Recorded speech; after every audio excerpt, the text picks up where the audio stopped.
Voilà 7 trucs que j'aurais voulu savoir avant de commencer à dessiner digitalement. Premièrement, utilisez une grosse résolution. Au début, j'utilisais la résolution de base, parce que de toute façon je l'ai posté sur Insta, donc à quoi bon. Mais quelle erreur! Vraiment, n'hésitez pas à doubler, voire tripler la taille de votre calque si c'est nécessaire. Ça peut paraître abusé, mais je vous jure que c'est essentiel. C'est tellement plus agréable de dessiner les détails sans avoir à travailler sur 10 pixels qui se battent en duel. Et si vous utilisez l'outil à liquéfier, ça va se transformer en pixel art, ce sera immonde. Bon, après faites gaffe à pas trop abuser non plus, vous vous retrouvez avec un dessin de 10 Go si vous faites plusieurs calques. D'ailleurs, calmez-vous sur les calques. Je sais pas si c'était un problème personnel, mais j'utilisais tellement de calques. Je rigole même pas, des fois j'utilisais genre 200 calques, mais sans problème. Vous pouvez croire que je rigolais avant avec les dessins de Giga, mais non, j'étais sérieuse. Faites jamais ça, vraiment. Imaginez, vous voulez changer un truc, vous devez parcourir 200 calques, un à un. C'est une perte de temps considérable.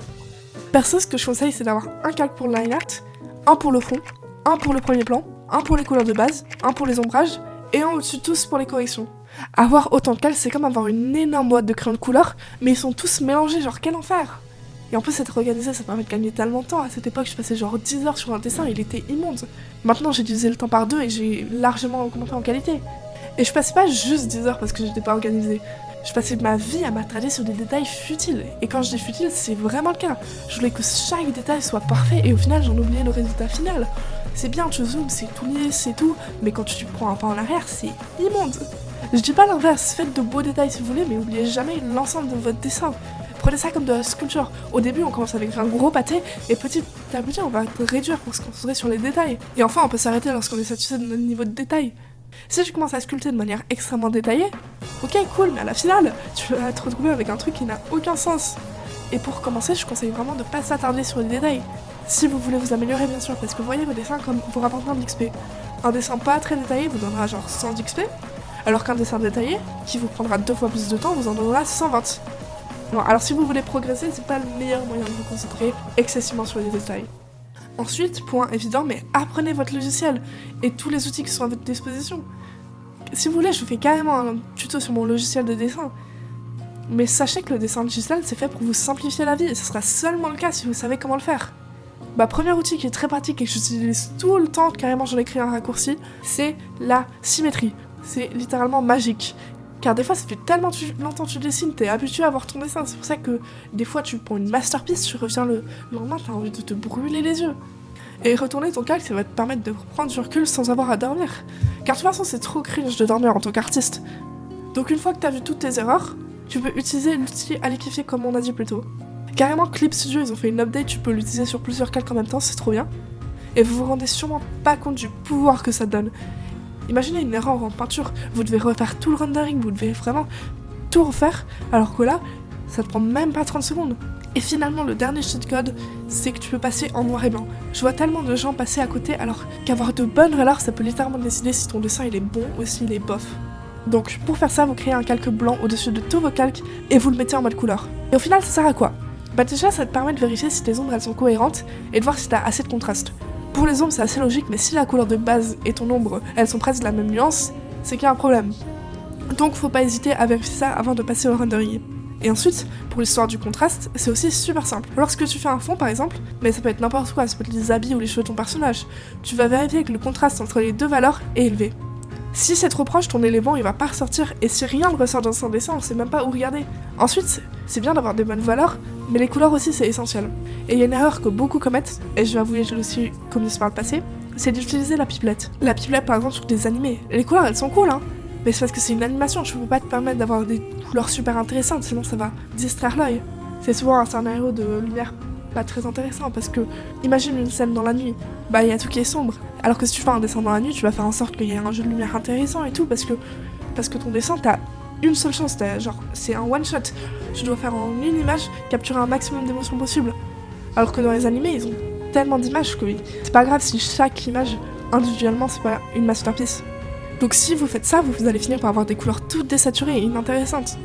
Donc après ça, vous allez peut-être penser que vous pouvez color pick sur des dessins déjà existants. Mais là aussi, grave erreur. Premièrement, c'est un peu du vol. Et deuxièmement, c'est encore quelque chose à ne pas faire. Car c'est pas les couleurs que les artistes ils ont utilisées directement. c'est assez dur à expliquer, mais dis-toi qu'à la fin ils ont changé la saturation, ils ont changé les courbes de couleurs, ils ont mis des effets, ils ont mis du bruit, etc. Et au final tu te retrouves avec des couleurs mais complètement différentes. Et ensuite en volant ces couleurs, tu vas te retrouver à modifier des couleurs qui ont déjà été modifiées, ça va finir en bousin. Je sais pas, imagine, ton pote il te sert un sirop, et genre, tu l'adores. Du coup tu le ramènes chez toi, et pour le répliquer, juste tu rajoutes de l'eau dans ton sirop déjà faible. Bah au final tu vas juste finir avec un truc insipide, c'est complètement con, t'as pas besoin d'être un génie pour le comprendre, alors que tu vas juste pu prendre ton propre sirop dès le début. J'ai expliqué ça comme si vous aviez 5 ans, ça me tue. Mais bref, au moins c'était compréhensible, j'espère. Maintenant que vous savez que c'est pas bien de voler les couleurs, vous dites qu'il est temps d'apprendre à colorier, et je peux vous souhaiter bonne chance. Là c'est plus moi qui vous encourage qu'un conseil, mais au début on a tous pensé la même chose, je pense, qui que dès le départ t'es sûr que lorsque tu sauras bien dessiner, le jeu il sera fini, c'est bon, tu vas prendre dinguerie sur dinguerie, et après tu te confrontes à la réalité, tu te rends compte du fossé gigantesque qui est entre tes attentes et la réalité. Savoir dessiner c'est genre maximum 20% de skill nécessaire, et je suis vraiment généreuse avec cette stat. Vous vous rendez sûrement pas compte que vous allez devoir passer au moins autant de temps que vous avez passé à dessiner pour apprendre la composition, les couleurs, les ombres, les lumières, apprendre à peindre les textures et tellement d'autres choses. Je vais être honnête, le dessin c'est sûrement la discipline la plus dure à apprendre, car la quantité de choses que tu dois savoir pour être talentueux c'est effrayant. C'est pour ça que la plupart des gens ils se spécialisent dans un seul domaine, parfois ultra spécifique, comme, je sais pas, les renards par exemple. Car vouloir apprendre à dessiner une seule chose nouvelle, c'est apprendre toutes les règles, et surtout les comprendre. Si je veux dessiner une fille d'animé par exemple, je dois apprendre l'anatomie. Bien sûr, tu dois pas apprendre genre tous les 650 muscles qui composent le corps humain, mais t'en es pas loin. Et en plus de ça, tu dois apprendre la notion de poids, et comment faire des poses qui semblent naturelles.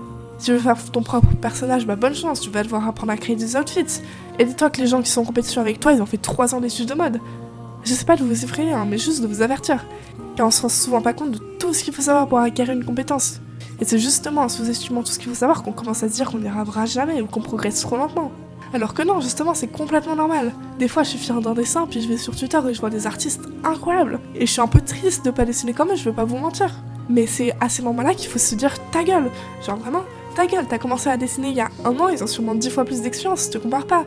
Se comparer, c'est quelque chose d'ultra important pour évoluer, mais faut pas se comparer au point où ça devient toxique. Compare-toi à ton toi d'il y a 6 mois, à ton toi d'il y a 2 ans.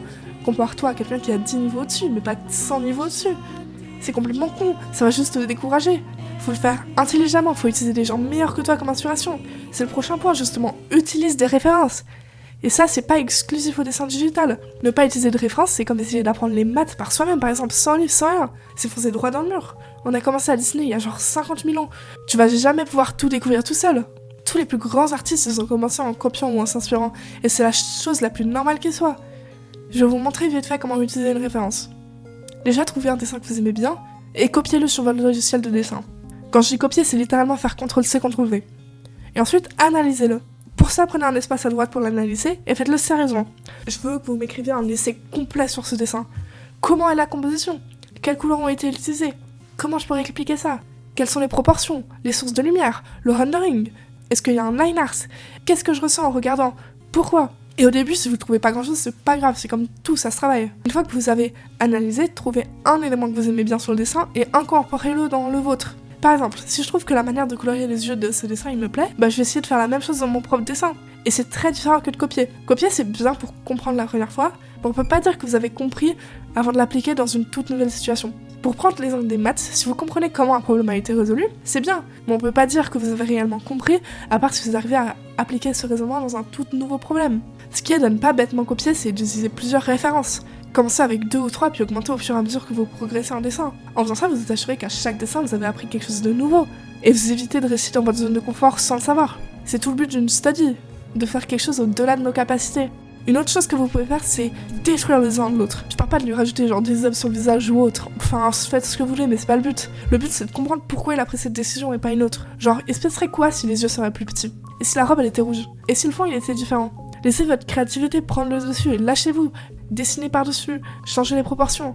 C'est un exercice que j'ai appris d'un artiste japonais et j'ai jamais vu quelqu'un d'autre en parler alors que c'est un banger pour s'améliorer. Enfin bref, je crois que c'est tout ce que j'ai à dire. J'ai encore plein d'autres points mais ce sera peut-être pour une autre vidéo donc abonnez-vous. Là je suis en vacances, je vais essayer d'améliorer la qualité ou la cadence des vidéos. Peut-être commencer à faire des vidéos avec une webcam aussi pour que ça soit plus intéressant et des vidéos où vous participez plus. Enfin bref, j'espère honnêtement que ça vous a plu et si vous avez des questions, n'hésitez pas. Bye bye, à la semaine prochaine.